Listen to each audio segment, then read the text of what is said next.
南投埔里的地母庙顶日咱是有一个59岁姓陈的查甫人，甲朋友对庙里去到地母庙来进香，也毋过伊人煞雄雄魂气，而且呢无喘气嘛无心跳。加在现场是有一个休困日去到遐拜拜的消防人员，也阁有2个真热心的民众，即时来加入抢救，落尾有成功甲救回来。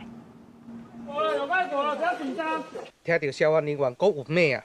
现场的民众拢透一口气，因为庙埕头前有一个查甫人雄雄倒落去，无喘气，阁无心跳。一消防人员也未到位进前，现场的民众拢随我过来斗相共。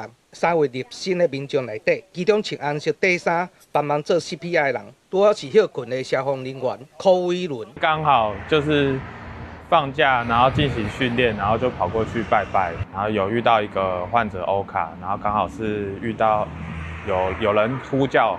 说晕倒了，所以身为一名高级救护技术员，所以就是现场去查看，然后刚好看的时候是濒死式呼吸，然后就赶快立即的进行压胸，然后请人家打119，然后现场刚好地母庙那边也有公众用的 AED。消防队表示，若真讲看到有人昏倒，也是休克。紧急抢救的时间通常只有4到6分钟的时间。消防队嘛提醒，第一个时间要保持冷静，敲119，大声来叫患者，确定伊较有意识，嘛要观察胸腔较有起落。若真无，就要赶紧进行 CPR。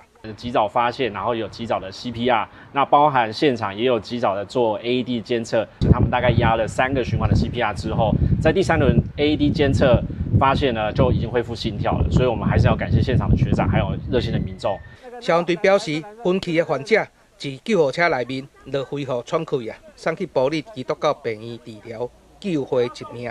民众拢讲，这届好佳在有热心的民众，阁休困的消防队员，做伙斗相共，靠我度把人救回来。记者安修南投报道。